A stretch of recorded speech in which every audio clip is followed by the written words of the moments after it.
Welcome everyone to Monday Match Analysis from New York, day 5 at the US Open, recording Friday morning, powered by BetUS.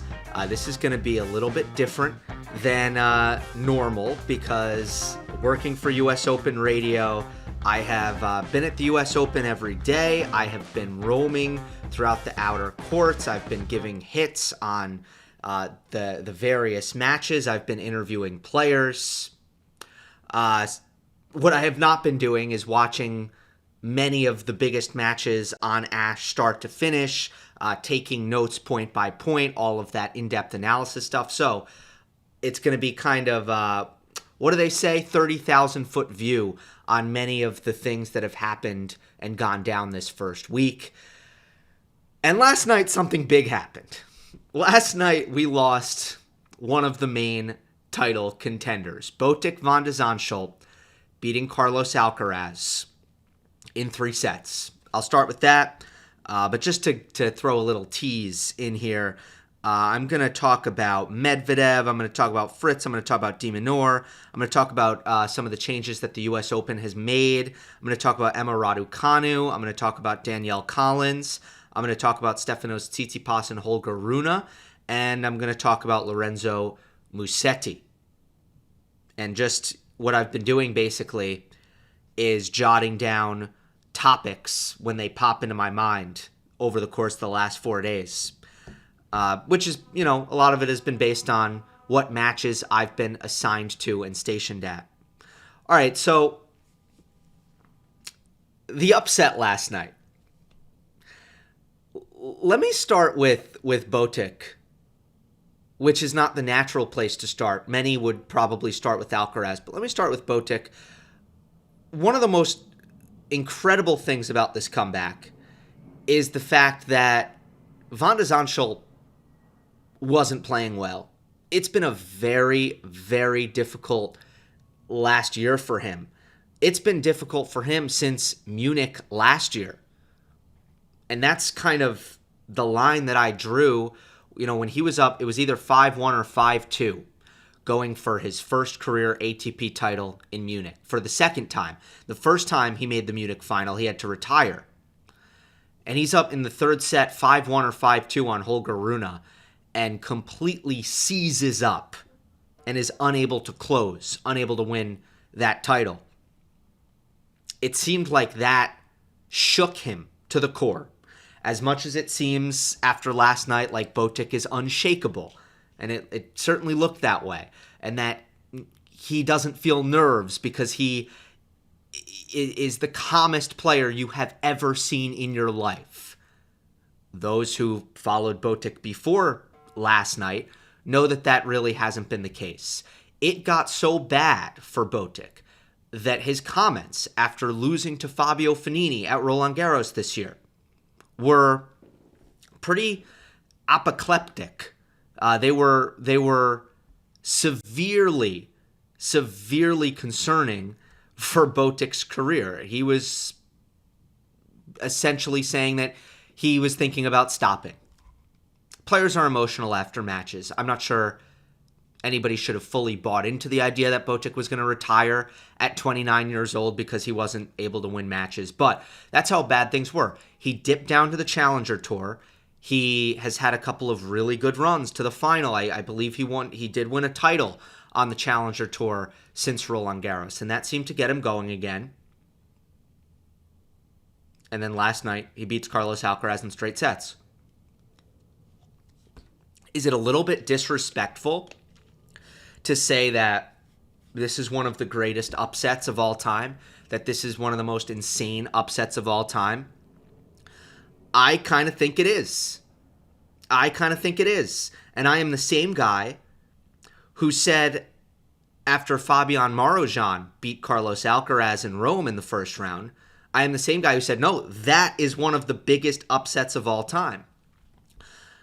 But as much as Botic's story has been one that would suggest he's not ready to beat Alcaraz, that he's not in good form, that he's not the player who he was, here's a former world number 22. Here's a guy who has beaten 6 top 10 players before, coming into the match against Alcaraz. Here's a guy who made the quarterfinals of the U.S. Open a few years ago. So is it the most wacky, insane upset of all time? I don't think so. I don't think so. Give me Steve Darcy over Nadal at Wimbledon over this. Just to name one, I mean, it would be interesting. Obviously it's a major. Alcaraz has won the last two. The best players peak for slams. It's a little bit different than Rome, albeit it's a Masters 1000. I get that. It's best of 5. There's more time for Alcaraz to find his level. All of those things are true. But it's also true that Botic has shown in the past that he can play a high level, a top 30 level, and can be extremely dangerous. Has made ATP finals in the past, as we discussed. So, I just think compared to Fabian Marozsan, for example, who had never beaten a top 100 player coming into Rome, who was outside the top 100, who nobody had ever heard. You know what I mean? There's an argument there. There's an argument that this isn't the biggest upset of Alcaraz's career, which is a respect to Botic. Now, as far as the tennis goes itself, I was on Armstrong. I was covering Medvedev Marozsan. I was covering Wozniacki versus Zarazua. Had Alcaraz been able to extend the match, I would have made my way over to Ash to begin watching that one and covering that one. But I never made it there because Botic wrapped it up in straights. So, in terms of what happened in the match, I'm relying on some other tennis minds who I trust. I was on the U.S. Open radio broadcast with Sam Smith, former pro herself and a commentary legend, one of the greatest in the game, and David McPherson, who coached John Isner, who coached Mike and Bob Bryan, whose insights I have been enjoying and learning from all week, the last couple weeks actually. And then, I can also take a little bit of what I know of Alcaraz's performance against Lee too. Another one I didn't watch, but one that I listened to the great Mike Cation call alongside doubles great Mark Woodford.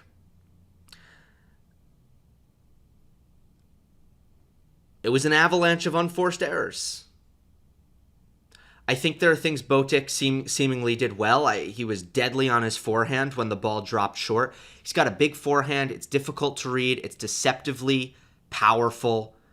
It's tough to defend. I know Alcaraz didn't have much success defending last night. I know Botic was coming forward and finishing points up at the net when he had the opportunity to do so, behind his forehand especially. On the backhand, Botic's, a patient player. He doesn't try to do too much with it. His serve has a lot of movement. It has a lot of swing to it, the slice serve, into Alcaraz's forehand. I know that Carlos really struggled on the return. His slice serve is somewhat similar to Novak Djokovic's in the sense that it really does have a lot of left to right movement. I know he used it into Alcaraz's body a lot, and he used it out to Alcaraz's forehand a lot. One of Botic's main weaknesses is he does not flatten out the serve to the righty backhand very well. He doesn't hit the T serve on the deuce side all that well. He does not hit the wide serve on the ad side all that well. So if you are a righty playing Botic, you mainly need to defend your forehand return. And apparently Alcaraz still struggled.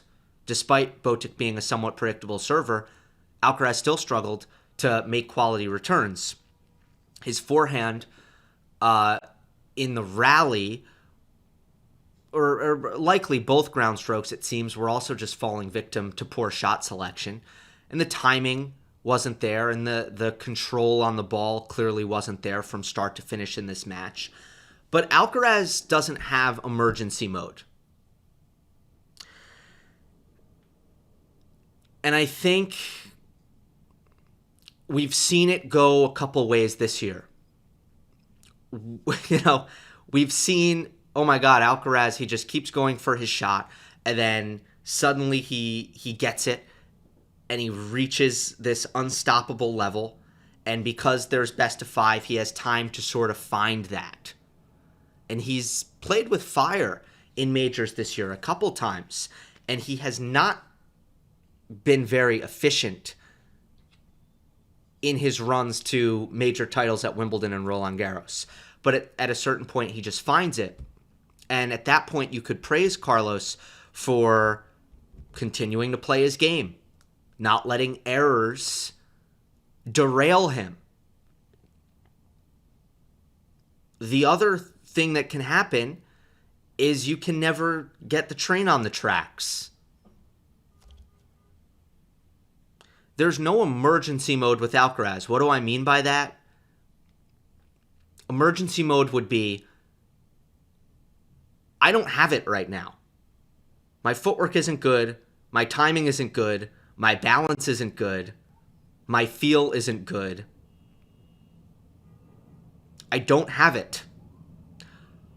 So I'm not going to be ambitious offensively. And Alcaraz, theoretically, he has that option against Botic van de Zandschulp. He's not playing Novak Djokovic or Jannik Sinner or Alexander Zverev or Daniil Medvedev. He has the best court coverage in the entire game. So back up, play safe, make balls.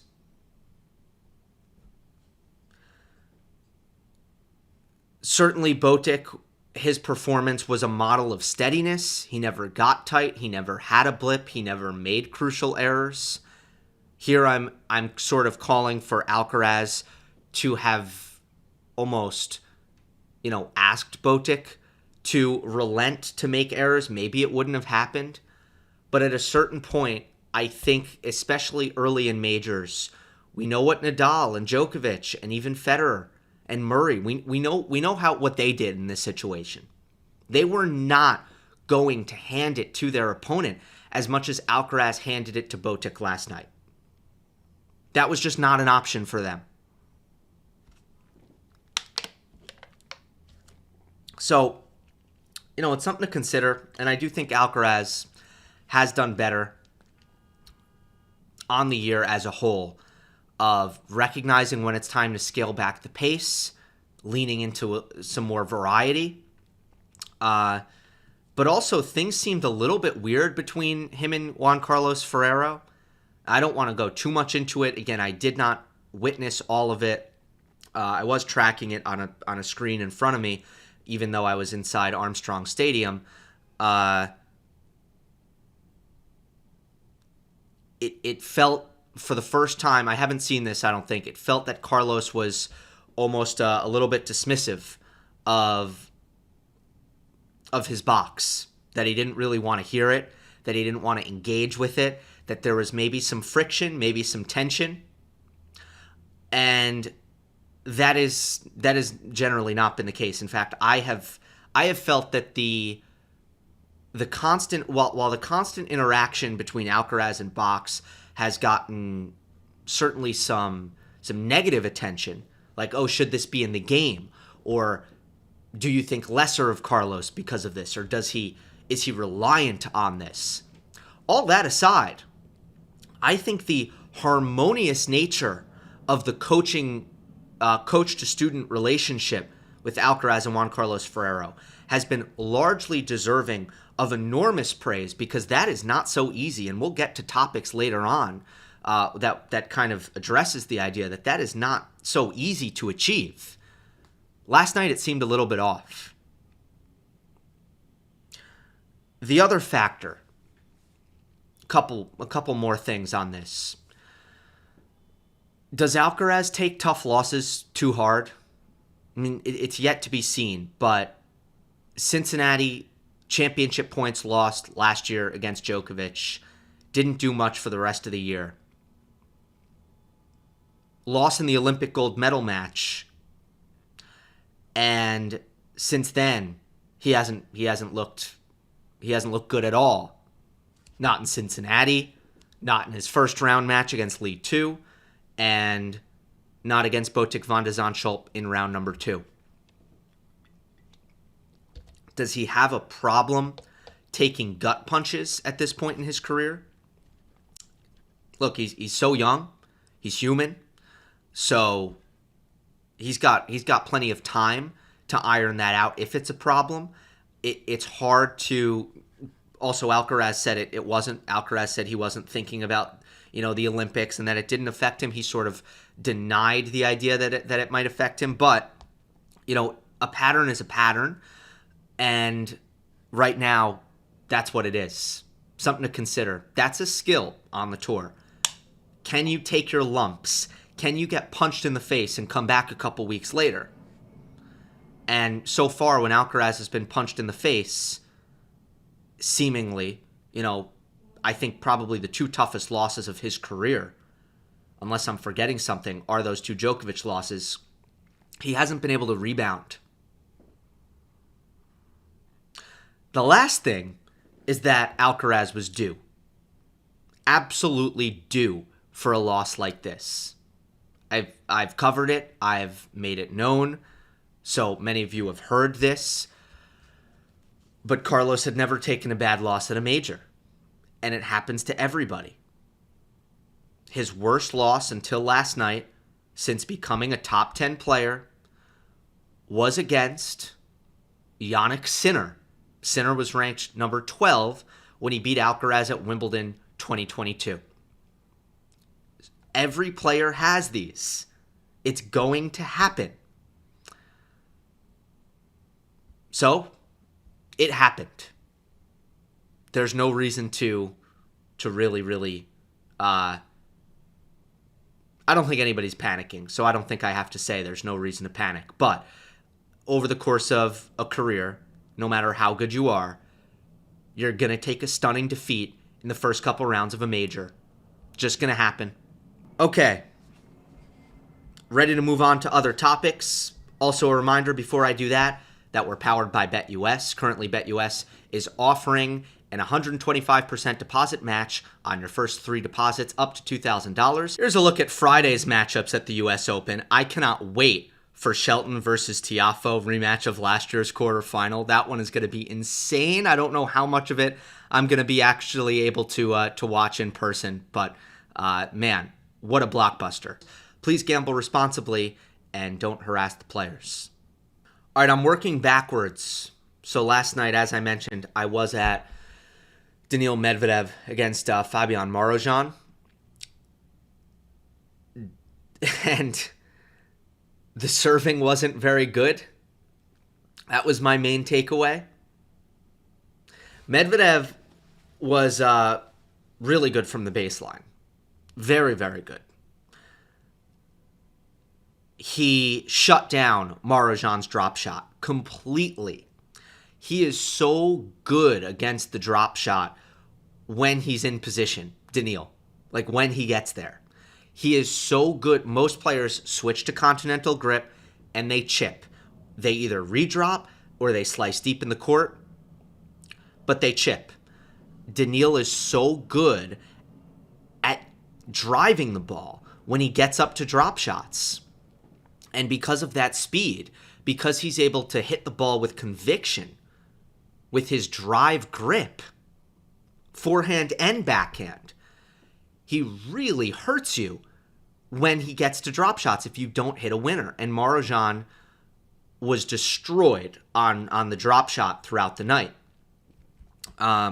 He also really struggled to find a way to finish against Medvedev. He was coming forward, getting passed constantly. Daniil was very good from the baseline. Marozsan needs to work on his serve.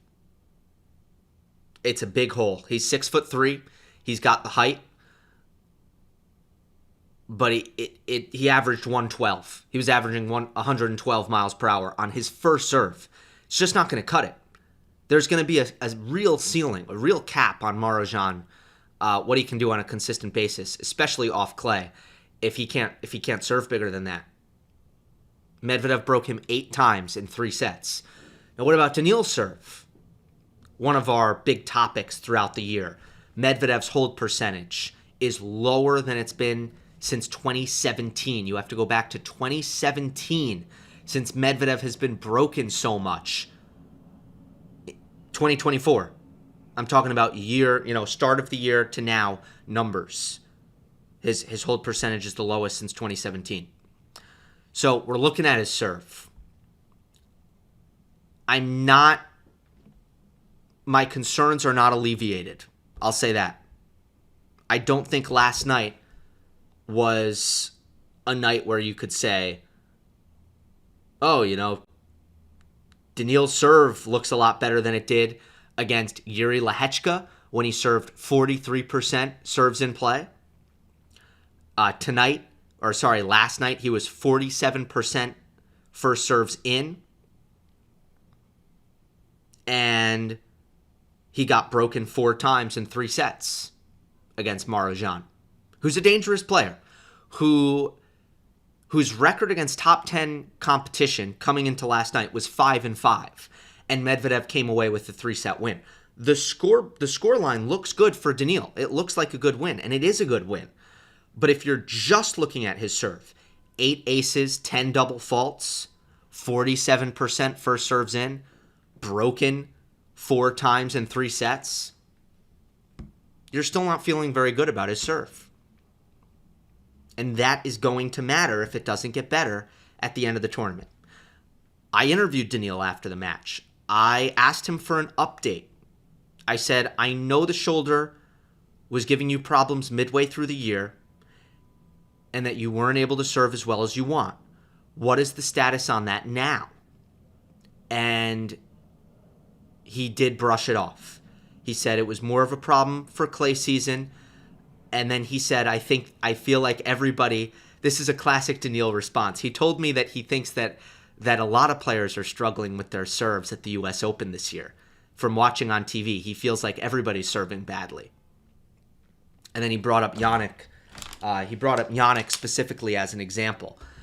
So classic Daniil, just kind of like making an observation, a larger picture. A lot of tennis players kind of live in their own bubble, but Medvedev is always looking for the greater context, and maybe that's how he's rationalizing it.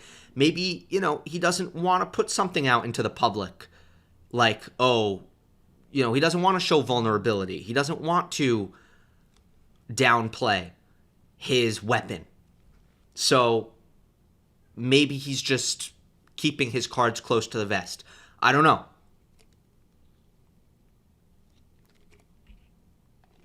He did come up with some good first serves in the 3rd set tiebreak against Marozsan. That did help him get through, so that was timely.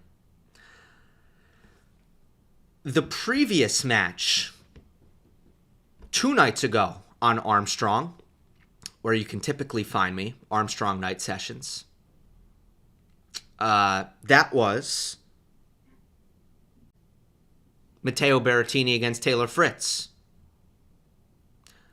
What a stunning performance by Taylor. Unbelievable. First of all, he made Berrettini completely uncompetitive on return games. When Fritz was serving, and this was one of the matches where I was saying throughout the 2nd set especially, that this match isn't as close as the scoreboard says. Not only did Matteo never break serve, it felt like he couldn't even get to 30 all. He couldn't even get to deuce. Taylor Fritz made Matteo Berrettini, who's had an outstanding year so far in the limited time that he's played, the limited number of events that he's been able to play. He made Matteo Berrettini look like world number 200 when Fritz was serving. It was that clean of a performance from Taylor, who was, moving better than Matteo, who threatens off of both wings, where Matteo struggles to do that, handled the slice well enough. Taylor's backhand, he was mostly driving it off of Berrettini's backhand slice. He was going down the line enough to keep Matteo honest. But it was the way Fritz was returning serve that was really the biggest revelation to me. He was standing up on the baseline, first of all. He was saying, Matteo, Give me your 128. Give me your 130. I'm standing on the baseline.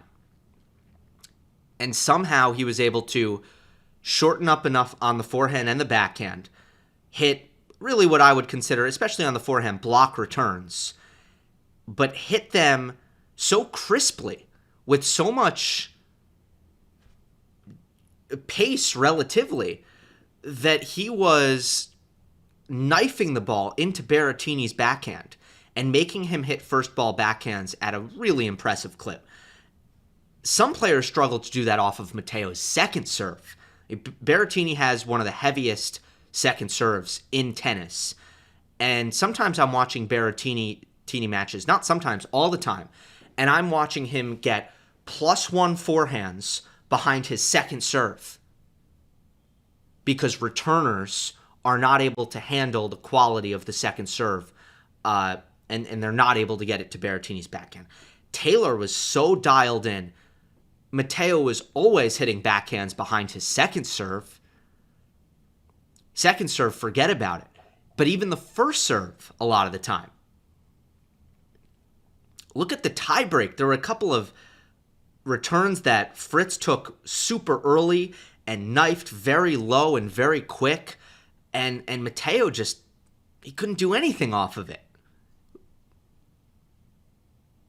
Really impressive from Fritz. Some of the best I've ever seen. Against Zverev at Wimbledon, Fritz started standing up, and then he moved back. He was like, okay, never mind. So I don't know if this is something I think it's probably something he's been working on. I'm going to take it really, really early and block the return hard. It was really impressive against Matteo. De Minaur, I saw a lot of Alex de Minaur versus Marcos Giron, and I have to say after that one, I'm surprised that Alex was able to take out Otto Virtanen in straight sets in the next round. I know that Otto might have had some health issues himself, but I spoke to de Minaur after the match. It did not inspire confidence. He is still feeling his hip. He is not back to 100%. His movement against Giron, I would describe as controlled, as careful. It was not the same Alex de Minaur that we know as someone who's going to scramble hard into the corners with reckless abandon. And he is in Alcaraz's quarter. I think there's a lot of reason to limit expectations for Alex de Minaur. On paper, he's the favorite now to come out of that quarter and make a U.S. Open semifinal. On paper. I don't think that's the reality of de Minaur's health situation. Now, maybe there were some adjustments made against Virtanen. Maybe there was a more aggressive, pain-killing regimen coming into the match against Virtanen, and then maybe it was better. I'm not sure. I couldn't watch it. But based on what he looked like against Giron, that's not a guy who can make the semis.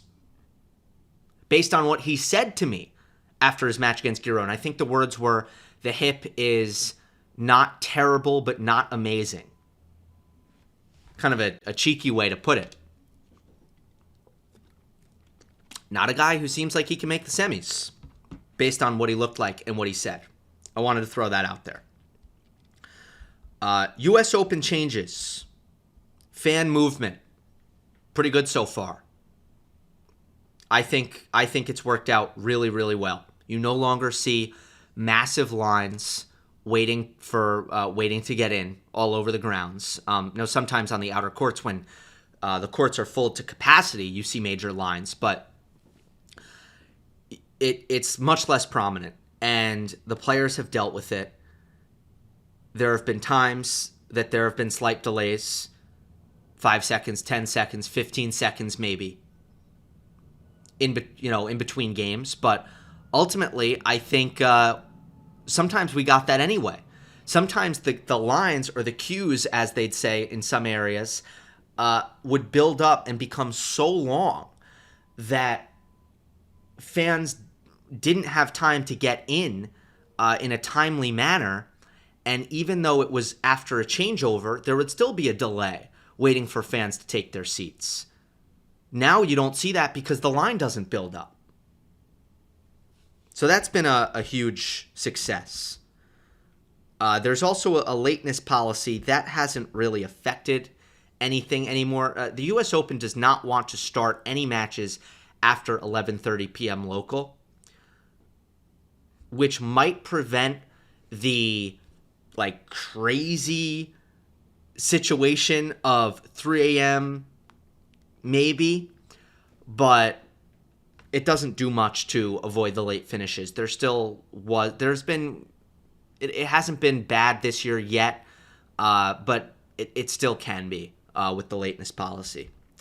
And I want to get to Emma Raducanu. I was at the Pegula-Kenin match yesterday. I was also at the Kenin-Raducanu match.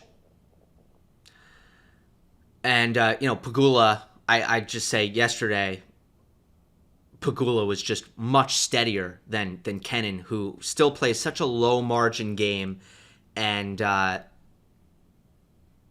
there's just, too many patches of inconsistency and errors, for Kenin. But I do want to just mention Emma Raducanu. The summer scheduling was inexplicable, completely inexplicable. She had a good run, I think, to the semis in DC. Could have played qualifying in Canada, felt that it was, a quick turnaround and, maybe a little physical and didn't want to do it. So she passed on qualies in Canada. She went back to the UK. She didn't come back for Cincinnati. This first round match against Sonia Kenin was her first since the City Open, and she wasn't injured. And she still hasn't won a match at the US Open since winning the title in 2021. And you have to imagine that that's a pressure for her. That makes it extra difficult to play a first-round match at the US Open. So don't you want momentum? Don't you want match play?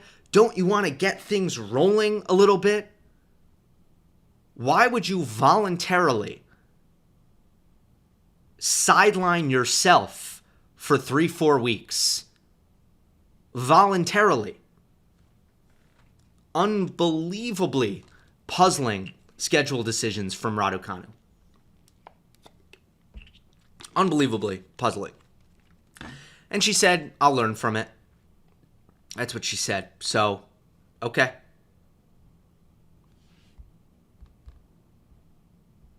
Hopefully she does. I'm sure she will.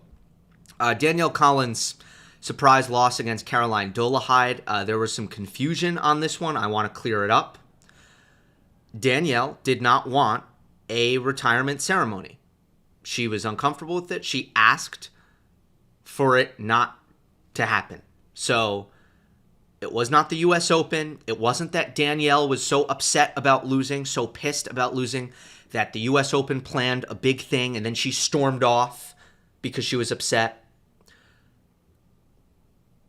Which I saw a lot of. I saw, okay, Collins, she's such a sore loser that she left before her ceremony. No. It was known before the U.S. Open started that Collins would not have a retirement ceremony. Those were her wishes. Let's get to some upsets on, I believe, day one. I think this was day one. Stefanos Tsitsipas goes out. Holger Rune goes out. Both upsets that I had circled, along with Hubert Hurkacz, who lost to Jordan Thompson. So I did pretty well on my upset alerts and on my dark horses. Jakub Mensik through to the third round, who beat Felix Auger-Aliassime. That was another one that I was able to shout out. None of these were extraordinarily bold calls. Kokkinakis was the one who took out Tsitsipas. I didn't see as much of this match as I wanted, but I did see some of it. And Tanasi lost to Nuno Borges in straight sets in the second round afterwards, but he does have a clear plan against Tsitsipas. He can bring big weapons to the court against Tsitsipas, which sometimes Steph has trouble absorbing in certain conditions. It was a pretty hot afternoon. which makes the ball go even faster. And Kokkinakis has been playing really, really well. He's come up on some bad luck. Tight loss against Hurkacz in Cincy. Tight loss against eventual champion Korda in DC. A couple of injuries on the grass, but he played well on the grass as well. So it's not all that shocking. But my observation from the match, and Stefanos Tsitsipas has still never surpassed the third round at the US Open. Absolutely insane. In fact, a lot of these guys, a lot of the upsets that I just mentioned were players who got upset at last year's US Open.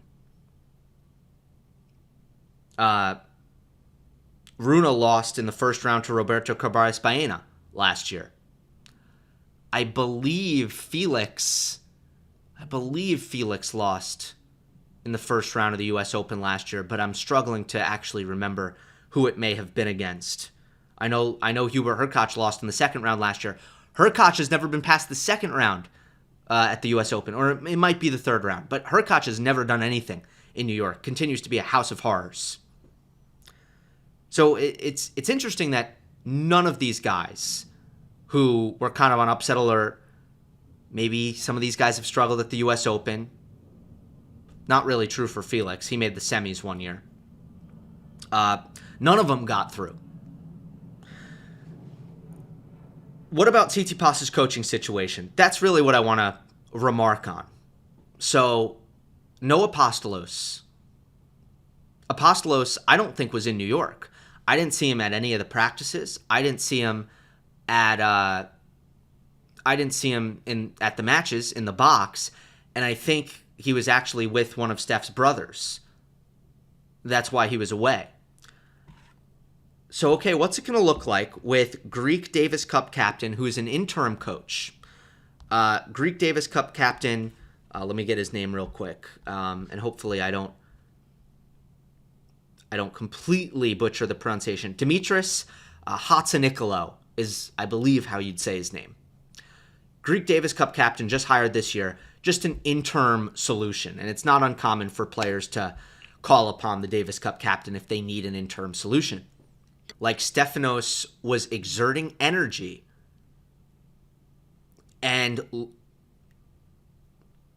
basically diverting some of his focus that should have been on his opponent and on the match towards his box, towards looking for solutions and figuring out tactics and trying, to make certain technical things better. Sometimes you'd watch Tsitsipas, and I think the US Open loss against Dominic Stricker was one of those occasions, and you'd think, Stefanos is clearly distracted by some sort of emotions that he's feeling towards his coaching box and his father. And that was never a good look. What was crazy about watching Tsitsipas in person is that it almost seemed the same. That he was quite distracted, quite exacerbated on the court. That he did not have a clear vision, and that he was going to his box to try to receive the clear vision, and that there was tension there. And that Julia, his mother, had kind of just taken Apostolos' place, and there was a lot of animation, a lot of constant information and feedback, and seemingly, a lot of flailing in the box between Julia and Dimitris and Stefanos. The vibes there were very similarly chaotic to when Apostolos was at the helm. That was my main takeaway. With the disclaimer that I only saw bits and pieces of it. I wasn't able to watch that match from start to finish or even anything close. But when I was there in person, and I had a keen eye on what was happening in that respect. And for Holger Rune, I thought, similar things were on display in his match against Brandon Nakashima in the first round. Not that he was exacerbated with the box. Not that he was distracted by the box. So I'd say it was a little bit different. But emotionally and mentally, Holger, I thought, was a shell of himself when I arrived in the third set. Maybe it was because he was so demoralized by being down 2-0. Maybe in the first and the second set, Holger was engaged. He was playing with intensity. But certainly in the third set, he was not. And I would argue, no matter what, there's no excuse for that. Even if you're down 2-0, if you're Holger Rune, first of all, you want to take some pride in not losing in straight sets.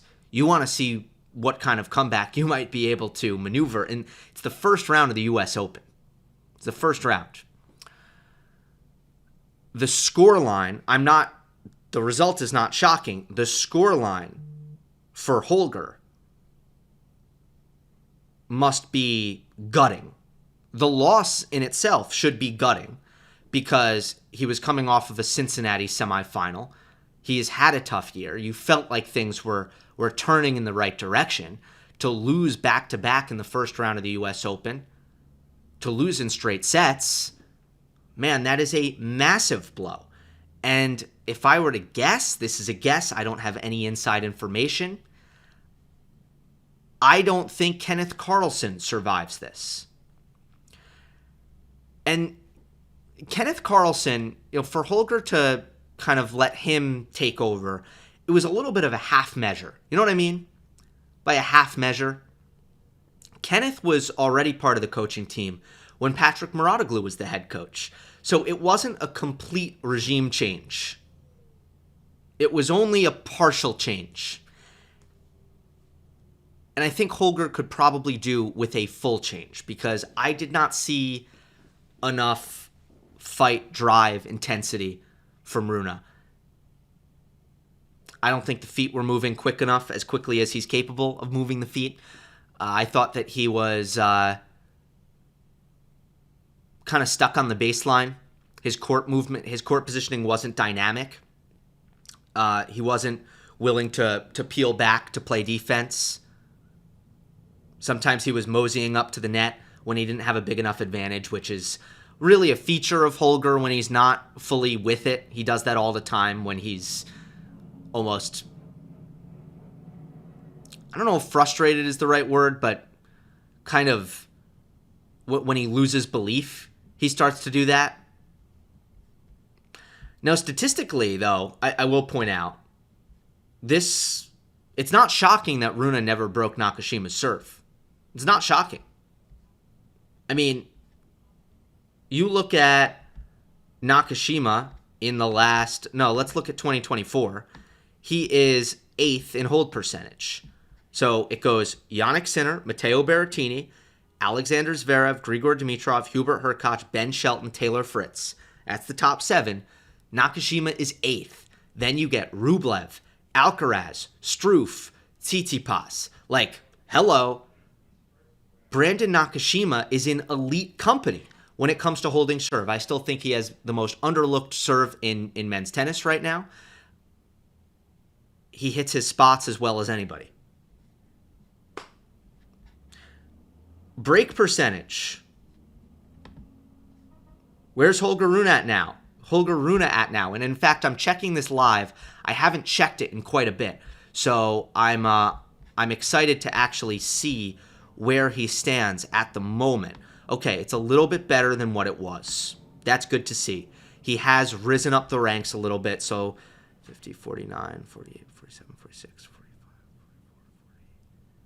43, 42, 41, 40. He's 39th among top 50 players. 39th out of 50 in break percentage. He was as low at one point. He was as low as 47th. So clearly he's improved that number. But my main point is that just looking at that matchup, and it's a tough first round draw for Rune and Nakashima. I forget who he played in the second round, but I know he won in straight sets. He's been destroying everybody. Let me check who he beat. Nakashima's playing great. He's a real dark horse at this tournament.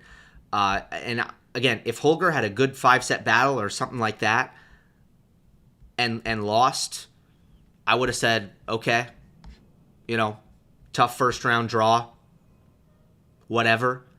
But it looked bad. He looked uninspired, and to lose in straights is kind of where the alarm bells, I think, go off. Let's end on Lorenzo Mussetti. I did not see his 5-setter against Kecmanovic, but that seemed pretty crazy. Missed that one. I did watch him against Opelka, where he did exactly what he did to Giovanni Pecci-Pericard and Taylor Fritz at Wimbledon. He did not let Opelka's serve take over the match. He has become so good at using his blocks to make a lot of returns, and from there, just, again, ask a lot of questions, get volumes of balls in play, and hope that there are some mistakes, potentially tap into his defensive wizardry at times. Opelka ended up making some really egregious errors to blow a 4th set lead in that match. Riley, who I think is going to be a factor in 2025, by the way. I think he's become a forgotten man because of the injury, and from everything I've seen, there's some rust there. There's some inability to execute and to finish on Opelka's side, but that's gonna fix itself with some extra match play. I'm pretty confident in that. But I was able to ask Musetti a question that I was getting asked all summer long in the mailbag, and that's why I really wanted to bring this up. I asked Lorenzo what he's focusing on and what he thinks he needs to do to have as much success on hard courts as he's had on clay and grass. And his answer was serve return. It's about the serve and return. And in order for me to play great on hard court, that's the part that needs to really elevate. And I agree with him. I think he's absolutely right. His backhand return, which he gets extra time on clay, and the slice works really well on grass. He needs to figure out a way to still be effective on the backhand return on hard court. He did that pretty well against Opelka. What did he do? He stood in close and he chipped. He stood in close and he chipped. Opelka was serve and volleying a lot, and Musetti came up with some big returns, some quality returns, I should say, in order to make that first volley difficult for Opelka. So he was successful there, and I'm glad to hear him say that he wants to continue to improve his serve, because that's going to be essential for him. And we'll see how much further Musetti can go as he carries on. So that's all I got. That's my notebook dump. Hope this worked for everybody. I know this is different from what I normally do. I will check in again at some point early next week. My last day at the U.S. Open is next Wednesday, so it's right after the quarterfinals. I'm going to fly back to L.A., and then I'm going to be doing heavy coverage for what we like to call the final weekend of the U.S. Open on this channel. Hope you enjoyed. Don't forget to subscribe. Thank you, BetUS. I'll see you next time.